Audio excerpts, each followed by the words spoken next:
Shalom, friends. This is a fairy tale about a human-demon divorce. Yes, even a beautiful demon princess, Ashmodai's daughter, once made the relatable mistake of falling for an unworthy fuckboy and thinking, I can fix him.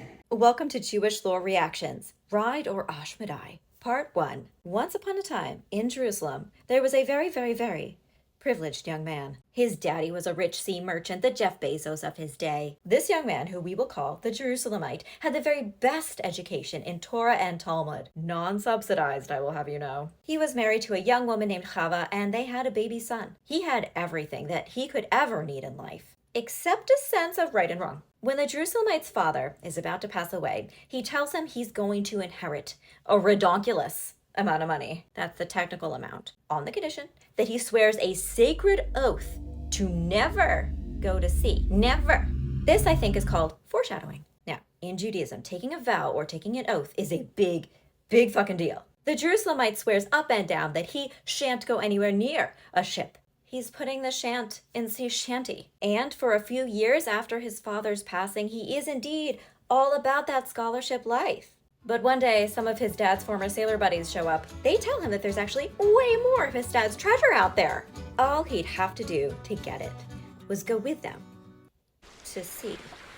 He really went from learning prophets to being like, ooh, prophets. This faithless weasel of a young man, no offense to weasels, I do apologize, breaks his oath to his father, leaves his wife and son goodbye, and sets sail on a ship that I can only assume was named the Red Flag. Honoring your parents and upholding your vows being kind of important and all, God pulls a Jonah 2.0. A tempest wrecks this ship.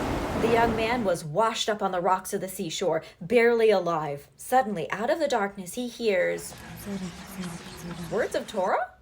He thought, oh my God, I'm saved. It's a synagogue. He crawls to the gate, where he is met by a very surprised rabbi. The Jerusalemite tells the rabbi the series of unfortunate events and choices that brought him there. The rabbi has sympathy for him, which makes one of us. But mainly he's just sorry that this young man's story is about to go from bad to worse. The Jerusalemite is like, question, hang on, say what now? This isn't a community of nice Jews who are gonna take care of me? Bitch, you thought. There were no humans here. The sea had spat him up at the very ends of the earth, at the foothills of the mountains of darkness. He was in the realm of the demon king, Ashmodai.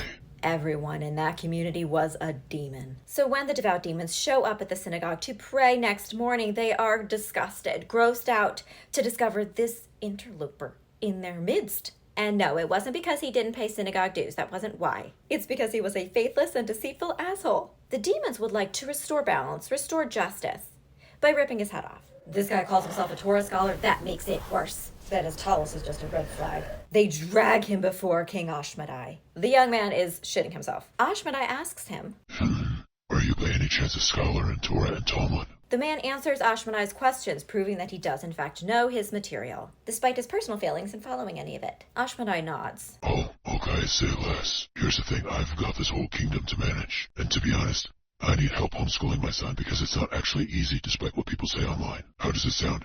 If you agree to tutor him, I won't let my subjects execute you.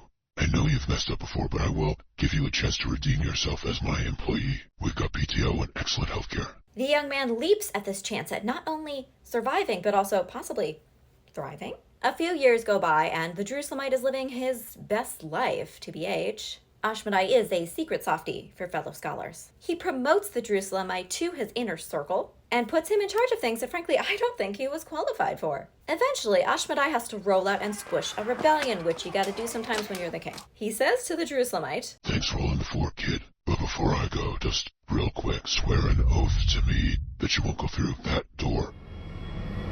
The man swears the oath. Seriously, deadass, don't do it. Emphasis on dead. Okay, bye, thanks, kid. In a fairy tale, if you tell somebody, don't go to that wing of the castle, don't go into those scary woods, don't go through that door, what is invariably going to happen? Exactly. For the second time, the Jerusalemite breaks his oath, and he also breaks into that room. Inside, seated on a golden throne, is Ufrut, daughter of Ashmodai. She is giving it girl of the demon and probably any kingdom. A baddie. Face card, never declined. Face economy. Ufrut says, First you break an oath to your own father, and now you break one to mine. He might actually defenestrate you for this one. He does so love yeeting his enemies. The Jerusalemite is once more looking at imminent doom because of his greed, self-absorption, and apparent addiction to oath-breaking.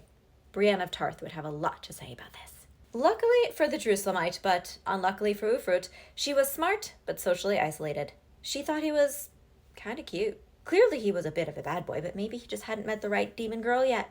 Before you judge her, whomst amongst us has not made some seriously regrettable romantic choices? I ask you, whomst? She tells him, I have an idea. My dad has always wanted me to marry a great scholar. He values you. Why don't you try telling him that you came in here because we've fallen in love and we want to get married? The Jerusalemite just keeps failing upwards. Again, this is a win-win for him.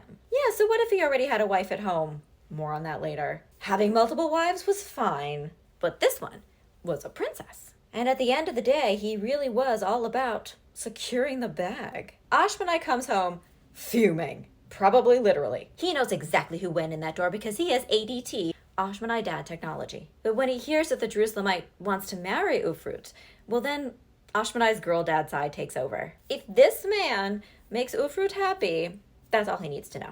Ashmodai throws the wedding of the millennia. He cries a little. He gives his new son-in-law even more money. You guys have to stop enabling him. And everybody present witnessed the signing of the ketubah, the marriage agreement. Before they sleep together for the very first time, Ufrut says to the Jerusalemite, I love you, and I'll always be loyal to you. But if you don't actually like me, if you're not into me because I'm a demon, just tell me. Keep it real with me. Do you love me? And will you stay with me forever? To which he replies, oh my God, babe, of course. I'm your ride or die. You're just so different from any other girl I've ever met. You understand me. He puts his oath down on paper. And months later, she gives birth to their son, who is named Solomon after her uncle. Several years go by. The Jerusalemite has, yet again, everything he could possibly need. But by now we know that though he might present as a nice Jewish boy, like many people who describe themselves thusly, he's anything but. He is a deeply narcissistic and terrible human being who will never have enough. He tells Ufrut that he wants to go visit his first wife and first son, to whom he has never sent a carrier pigeon or child support in all of this time. He promises Ufrut he'll be back in 1 year and writes down his oath. He leaves Ufrut and Solomon and with a demon servant named Bob goes back to Jerusalem. Back in the human world, he reunites with poor Chava, who is absolutely shook.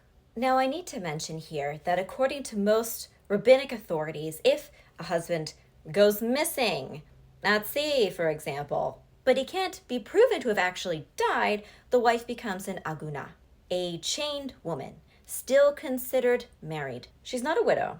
She's not a divorcee. She can't remarry and have kids with anyone else, in case one day her first husband turns out to be alive. For years, the Jerusalemite had left her in this horrific status limbo. And all of a sudden, here he is, he's back, and he's throwing this banquet for all his relatives and friends, where he proceeds to unfurl all the rest of his red flags. He is horribly ableist to Bob, making fun of him for being blind and having a hunched back. After reminding the Jerusalemite that Judaism forbids causing humiliation or embarrassment to others, Bob decides, yeah, he's done with this. While Bob is waiting for his Uber back to the Mountains of Darkness, he asks the man if he has a message for Ufrut. Unfortunately, he does. He grabs Chava, kisses her in front of everybody, and says, oh, do you mean that unnatural demon bitch? Demons and humans shouldn't mix. I never loved her. I just wanted the money and the prestige. And now that I have those, there's no more reason for me to ever see her again. I won't be divorcing her, though. That would mean I'd have to pay her what she's owed as per our marriage contract, and I'm not going to do that. I think I'll keep that money. There is a second way that a woman can become an Agunot. When her husband isn't missing, he just decides for his own selfish and cruel reasons not to grant her a get, a divorce. In Judaism, breaking multiple oaths, what are we on, like 5, is a terrible sin. But refusing to grant your wife a get, that is downright evil.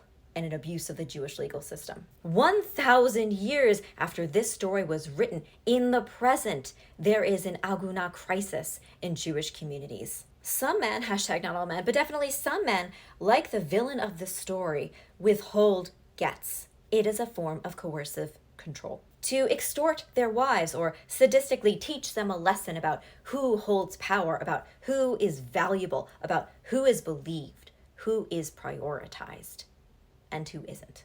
In this case, though, I just gotta ask. This jerk is allegedly a famed Torah and Talmud scholar, yet he completely blanked on what happened that time that King Solomon took away Ashmodai's freedom and tried to control him. I feel like the Jerusalemites should have had more thought about the potential blowback for this ultimate betrayal of the daughter of the literal king of demons.